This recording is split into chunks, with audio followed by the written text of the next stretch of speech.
Hello guys, how are you?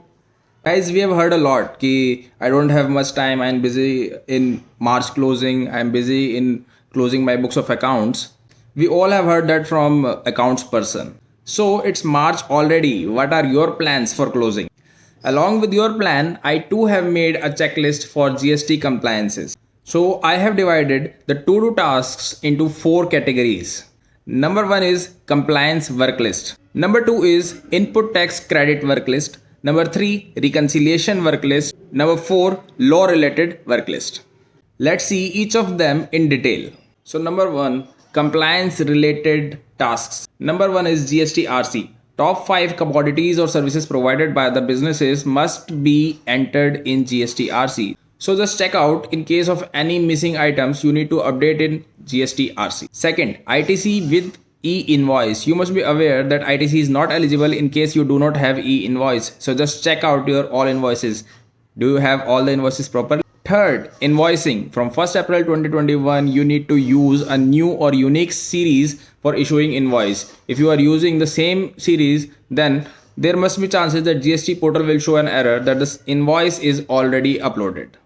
Fourth, e-invoicing. Currently, e-invoicing is applicable on businesses having turnover above 100 crores, but it is proposed by the government that the turnover limit may bring down to 5 cr. So just keep yourself updated in case this notifies. Then you have to check if your turnover is above 5 cr and even below 100 cr, then still you will be under e-invoicing and you have to upload each and every single invoice on IRP portal.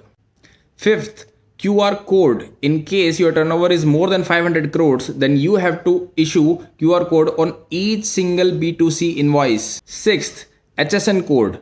For businesses having turnover from nil to 5 CR, you all must have to enter 4 digits of HSN. And for businesses having turnover more than 5 CR, you must have to enter HSN or SSC 6 digits compulsorily. Seventh, RCM, reverse charge mechanism. You all are paying taxes under RCM and taking input of it. But you must know for taking ITC, you must have a valid invoice. And what is that invoice in case of RCM?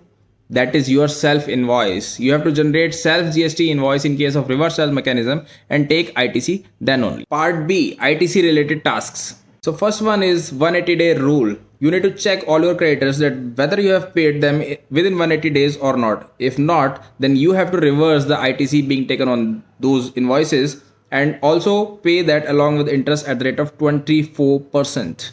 Second, blocked credit. Section 17 subsection 5. This is a very important section. This section requires reversal of ITC in case of goods lost, destroyed, stolen, written off. Mostly companies do in March, they write off their stock, and due to which they also are required to reverse ITC on that value and they have to pay the additional liability along with interest at the rate of 24%. Third is job work. Ensure that all the inputs being sent to the job worker must be arrived in your company within 1 year of sending, and in case of capital goods, 3 years time limit is there. In case any input or capital good is not returned within the time limit, that will be considered as supply in GST and you have to pay GST on that along with interest. So number 3, reconciliation related tasks. First one is matching your GSTR1 return with GSTR3B. In case you have paid more tax in GSTR3B than GSTR1, just note down the difference and the reason and note it for future adjustments. While if you have paid less tax in GSTR3B, then you must identify the reason and pay it immediately along with interest. Next reconciliation is GSTR3B with actual ITC. In case you have taken excess ITC, then you must pay it immediately along with interest. Then after this, you have to reconcile your e-way bill data along with GSTR1. Yes, you should find the difference between e-way bill data and GSTR1, as today it will be much easier to find the difference instead of finding it after 6 months at the time of audit.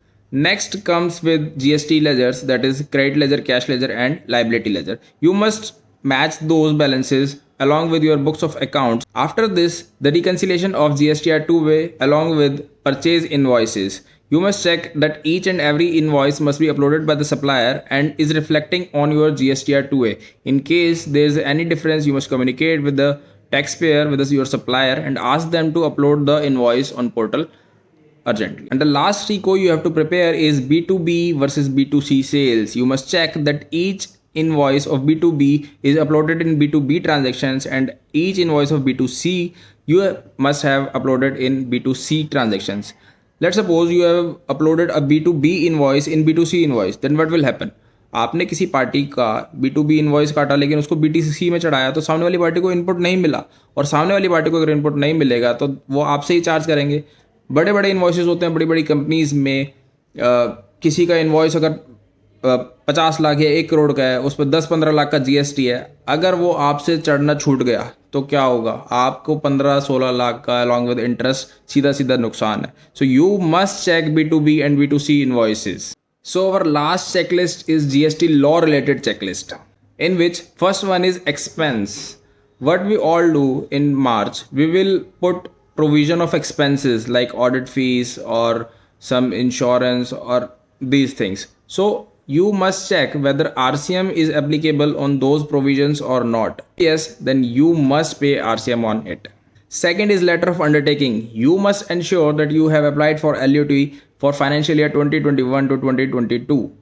This is required so that exports don't stuck at the last moments. Third is book stock versus physical stock. This will be handy in both the cases in case of income tax as well as GST. Fourth, GST on advance payments. You need to check if there is any advance you have received from your customer as on 31st March 2021. You have to pay GST on advance received. The last is refund for financial year 2018 to 2019. 31st March 2021 is the last day to apply for refund for the financial year 2018-2019. So guys, this is the to-do list for GST to do before 31st March of 2021. Thank you for watching. Keep supporting. Bye bye.